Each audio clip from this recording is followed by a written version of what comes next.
Pozývame vás sledovať prvú časť trojdielneho cyklu o závislostiach z produkcie televízie AVT. V prvej časti sa budeme venovať zdanlivo nevinnej téme nealkoholické šampanské a detské párty. Trojdielnym cyklom s názvom S Ľubošom o závislostiach nás na poste moderátora, redaktora prevedie človek, o ktorom môžeme smelo prehlásiť, že téma závislosti je jeho téma, abstinujúci alkoholík.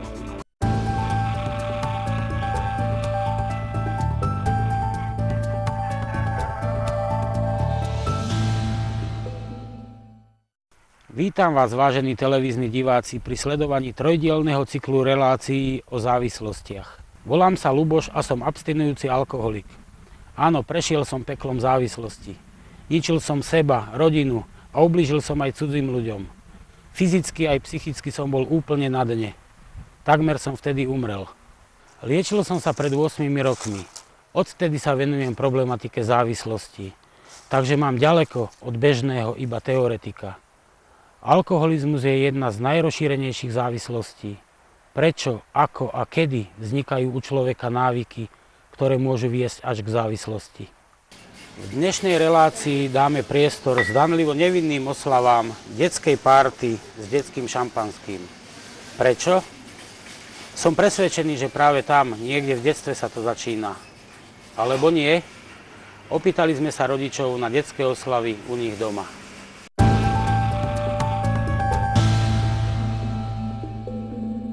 Oslavujete narodeniny svojho dieťaťa v kruhu rodiny alebo zavoláte aj kamarátov svojich detí? V kruhu rodiny zatiaľ, keď bude väčší, možno aj kamaráti. S kamarátmi. Synovými kamarátmi. Zatiaľ nie, väčšinou len ako rodičia, prídu starí rodičia. Aj.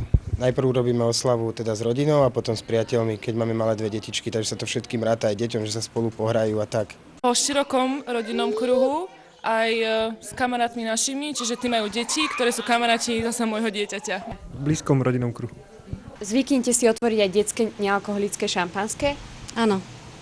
Žiadne detské šampanské sa nekupuje u nás. Zvykneme, áno. Zatiaľ sme ešte netvárali. Pokiaľ je bez alkoholu, ale preto to malé skôr len zo sunaru. No, myslím, že to ešte takéto malé deti vôbec nepotrebujú. Že to oni majú radosť aj z toho, že majú nejaký džús alebo nejakú malinovku alebo niečo. Je to niečo nové pre nich, tak uznávam, že nie je to zdravé, ale nepožíva to každý deň. A občas myslím si, že to nezaškodí. A naozaj tú atmosféru to navodí. V žiadnom prípade, pretože mám na to svoj vyhranený názor a nepatrí to k tomu. Hej, aby to deti náhodou nezbadali v tom a na oslavách ani nikdy nepijeme, vždy tam príjeme takí trošku rozumnejší ľudia. A myslíte si, že to symbolické štrngnutie tým nealkoholickým šampanským patrí k detskej oslave? Áno, nie. Keď to deti vypitujú a má to pre nich nejaký význam, tak možno aj áno. Pokiaľ by mali byť bez toho nešťastné, že to vidia niekde u kamarátov, tak áno. Ani nie, že štrngnutie ako to buchnutie. Áno, teda my dospeli. A deti si zvyknú štrngnúť nejakým detským nealkoholickým šampanským? Áno. Takže má to pre nich určitý zmysel? Myslím si, že majú ten pocit, že je to výnimočná, slávnostná chvíľa, takže určite áno. Určite nie, dá sa štrngnúť aj s čajom alebo s džusom, takže len taká symbolika, ale ten alkohol určite nikdy nie, ani to detské šampanské.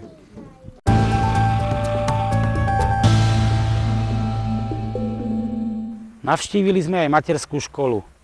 Boli sme zvedaví, čo nám o svojich oslavách prezradia deti. A chceli sme tiež vedieť, ako sa oslavuje priamo v škôlke. Detské oslavy narodenín a menín v kruhu rovesníkov patria akiste k obľúbeným činnostiam aj v materskej škole. Spolu s kamerou sme sa jednej takej oslavy zúčastnili.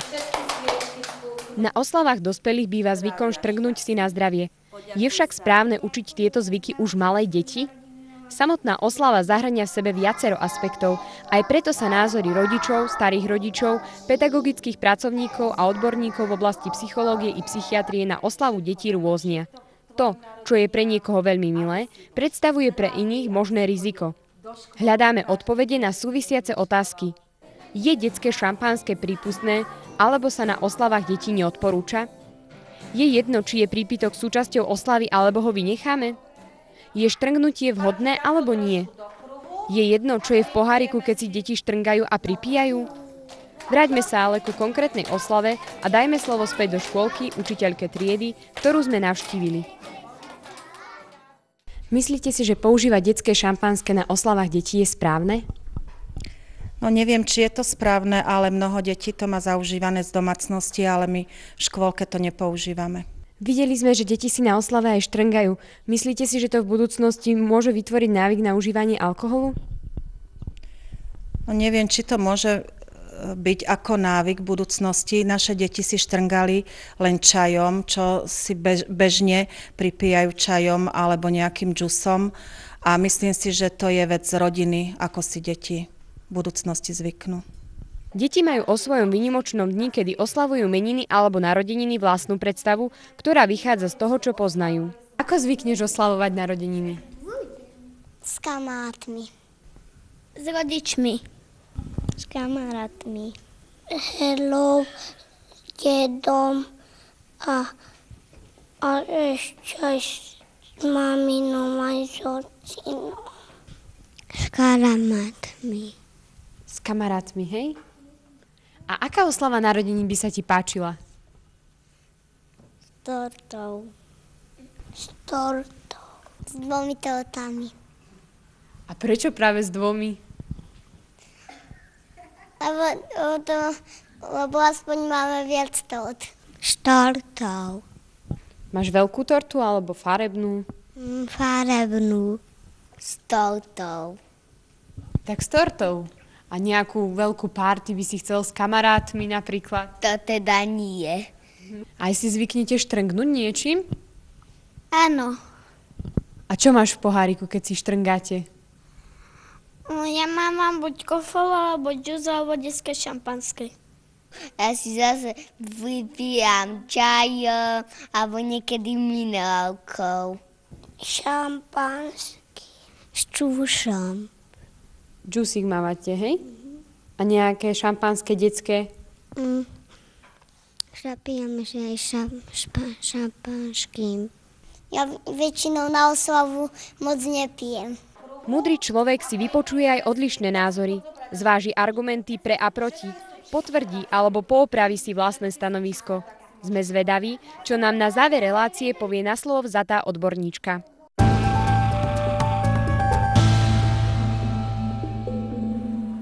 Aj športovci, hlavne pri oslavách po športových výkonoch, otvárajú šampanské. Je ale správne štrngať si detským šampanským na detských oslavách?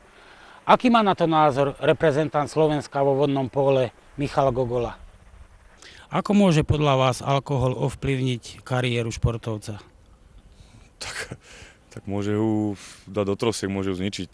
Som povedal, keď to športovec nevie ustriehnúť a nevie si dať priority, tak tam je to koniec, tam ako sa nie je o čom debatovať. Keď športovec chce podávať výkony a chce to robiť na vysokej vrcholovej úrovni, tam nemá priestor nejakého nadmerné požívanie alkoholu, to v žiadnom prípade. Je podľa vás správne, keď rodičia na oslavách svojich detí otvárajú detské šampanské alebo poriadajú tzv. Detské párty po vzoroch dospelých? Rodič vychová svoje dieťa, čiže keď on sa zavzhodne, že to je správne, tak je to správne. Ja neviem, ja sa priznám, moji rodičia, my sme také oslavenia, že detské šampanské si nepamätám, že sme otvárali. Ale ak smerujete na to, že či to má potom nejaký vplyv na neskôršie, nadmerné požívanie alkoholu detí, ja skôr myslím, že asi nie. Tam už potom zohráva viacej asi vplyv spoločnosť za to, že tie decká v uberte sa motajú v pokrčmách a už aj iba na kofol, ale vidia to, že aj do určitej miery zohráva asi aj frajerina potom. Toto detské šampanské, tie deti sa podľa mňa možno už viacej cítia ako dospelí, alebo chceli by sa prirovnať k tým dospelým. Ja myslím, že nie. Ja neviem to posúdiť, že či to má vplyv až do takej miery, že by to prerastalo k niečomu viacej.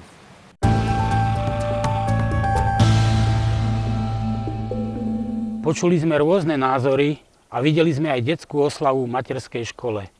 Som zvedavý, čo nám povie na slovo vzatá odborníčka, ktorá sa už 40 rokov venuje liečbe závislostí, doktorka Drahomíra Nejdlová. Predstavme si detské párty, rodičia otvárajú šampanské, aj keď iba detské, nalievajú deťom, štrngajú prípitok. Čo sa asi vtedy deje v hlavičke dieťaťa? No, ja najskôr začnem s tou predstavou. Ste povedali, aby som si predstavila takú detskú párty a plno radosti a detí a to si viem predstaviť. Ja som sa práve teraz vrátila zo zahraničia, kde som absolvovala niekoľko takýchto detských párty, pretože moje vnúčence mali narodeniny. A to bolo plné radosti, potešenia. Ale to, čo ste povedali v druhej polovici, otváranie šampanského, výbuch, štrnganie, to je niečo nemysliteľné. Tam tak ďaleko moja fantázia skoro až nesiaha, viete? Pretože to, čo ste povedali v druhej polovici, sa absolútne podobá opileckej párty alebo párty dospelých ľudí, ktorí pijú. Ja poznám aj párty dospelých ľudí, ktorí nepijú. Viete, to je o tom zlozvy, o ktorom hovorí, že k tomu patrí, nemusí k tomu patriť. Veď detská oslava, je to veľmi dôležité. Deti si zvykajú na kolektív, zvykajú si tešiť sa, prijímať hostí, odmeniť nejako svojich hostí, zabávať sa. Je to pre výchovu toho dieťaťa aj z toho sociologického hľadiska dôležité. Ale samozrejme bez alkoholu. No čo by som doporučila rodičom? No ani neštrngnúci deti tam majú mať dostatok nápojov, aby pili. Majú mať tortu, sviečku, prípadne zabávača, alebo rodičia sa o to postarajú, aby bola dobrá atmosféra, aby boli deti šťastné, aby sa tešili, aby si prípadne tie, ktoré už na to majú, uvedomili, že rastú, dozrievajú, že majú orôčik viacej, aby vedeli, koľko majú rokov, aby sa tešili so svojimi kamarátmi. A žiadne štrngnutie, žiadne ani na zdravie. Veď svúknú sa sviečky a povieme nejaký vinš. Táto anketa, ktorú ste natočili, je absolútnym dôkazom toho, aký postoj, aký zľahčujúci, aký nebezpečný postoj má naša spoločnosť, a teda konkrétne naši rodičia, k týmto spoločenským zlozvykom, ritualizovaným, jednoznačne pijackým by som povedala, alebo alkoholovým. Nie, že som bola šokovaná výsledkami tej ankety, ale je to také veľmi výpovedné odpovede, viete? Ak niektorý rodič povie, že to je taký zvyk, to štrngnutie a navodí to atmosféru a otvoríme šampanské a vybuchne to, to je také niečo strašne nebezpečné, pretože to je precedens. My automaticky sa aj pri tej prvej party a pri tých opakovaných určite sa u detí vypestuje pocit, že to je taký zvyk, taký návyk spoločenský, tak to musí byť a že si tak navodíme atmosféru, ako keby sme si nevedeli navodiť atmosféru inak. Ja som spomínala to zahraničie, kde tie party prebiehajú úžasne. Je tam torta, sladkosti, deti sa objímajú a majú program, majú zabávača. Je to tak silné aj emocionálne. V živote nikoho nenapadlo, samozrejme, že tam majú aj nápoje, ale žiadne štrngnutie, pretože štrngnutie na zdravie automaticky predpokladá nejaký alkoholický nápoj. Viete? Čiže učiť deti od malička, že je to skoro povinnosťou, že je to zvyk alebo aj povinnosť, tento rituál, že si musíme štrngať, je veľmi nebezpečné. A potom v podstate je skoro jedno, čo v tom pohári máme, či je tam čaj, alebo je tam minerálka, alebo je tam to šampanské. Je iluzorné očakávať, že ľudia nebudú piť alkohol, že nikto nebude piť alkohol. Samozrejme, piť sa bude. Ale ide o to, akým spôsobom sa bude vnímať to pitie, za akých okolností budeme piť, akú kultúru dáme tomu pitiu. Ak my vštepíme od detstva, a za to je absolútne zodpovedný rodič, viete, škola má úlohu vzdelávať, rodič musí vychovávať. A ak rodič vychováva v duchu, že ani ja to nepotrebujem, alkohol je niečo zlé, čo ani do mojich rúk nepatrí. Vidíte, koľkí rodičia sa vyjadrujú, ale to len my si dáme, deti si štrngnú s čajom, my trošku s alkoholom, áno, my si štrngneme. Už predvádzanie, to im predvádza model. Ty sa budeš takto správať, keď budeš veľký, tak aj ty si budeš. Už tam budeš mať víno a tak si budeš štrngať, my už môžeme, ty to ešte nesmie, čiže stále je to zakázané ovocie, ktoré už v decku vzbudzuje, čo to je, tak ja keď budem môcť, ja už si dám to, čo majú moji rodičia. Alebo ma zaujala výpoveď tej mamičky, že kúpili by ste, keď to deti vypitujú a má to pre nich význam, pretože iné deti to majú, tak im to kúpeme aj my. Predstavme si, že by sme kupovali deťom aj pito, nealkoholické pivo. Prečo nevyrábajú detské nealkoholické pivo? Zdá sa vám to absurdné, no nemá to ďaleko od tejto absurdity. Ja nehovorím, že všetky deti sú ohrozené rovnako, ale tie, ktoré sú disponované a tým, ktorých budeme vštepovať, že to patrí, bez toho to nejde. Vlastne im povieme, že je to skoro spoločenská povinnosť a že bez alkoholu sa nedá. Pritom našim cieľom je hovoriť, nepitie je normálne. Nepitie je normálne, to nie je nič nenormálne. Prehnané pitie je nenormálne. Nepotrebujeme podliehať rituálom, ktoré sú tu hlboko zakorenené a sú jednou z vážnych príčin takého nadmerného pitia. Ak majú rodičia rešpekt pred alkoholom, ak sami nepijú, tak to pre nich není vôbec žiadny problém. Naopak je to pre nich úplná samozrejmosť. Že ani oni nebudú piť, viete, ani oni, že oni pôjdu do kútika, jak jedna pani. My dospelí si vypijeme, deti nie, ale my áno, my si štrngneme. Ja by som doporučovala rodičom, aby zvážili svoj vlastný postoj k alkoholu. Lebo nikto, tak ako terapeut, nemôže liečiť alkoholikov ani závislých, pokiaľ sám nie je absolútne vysporiadaný s nejakou drogou, s alkoholom a je mu to všetko jasné a nemá s tým problém, tak aj rodič, viete, ťažko budem nútiť moje dieťa, aby nefajčilo, keď ja fajčím, ťažko budem hovoriť svojmu dieťaťu, aby nepilo, keď ja pijem, to je absolútne zbytočné, ja sám musím byť vzorom. Čiže radím rodičom, aby prehodnotili svoj postoj, či považujú skutočne pitie k tomuto patrí, je to taký zvyk, navodí to atmosféra, patrí to k tomu, ešte tam niečo v tej ankete bolo, že patrí to k oslave, no nepatrí to k oslave. K oslave patrí šťastie, radosť, zabaviť sa a nie alkohol. Nemusí patriť ani pre dospelých a teda pre deti už vonkoncom nie a odporúčam rozhodne, aby nekupovali ani detské šampanské, ani nerobili tento pripíjací rituál alkoholový a ani aby sami pre deťmi nepili. A to nie len na oslave narodenín, ale nikdy.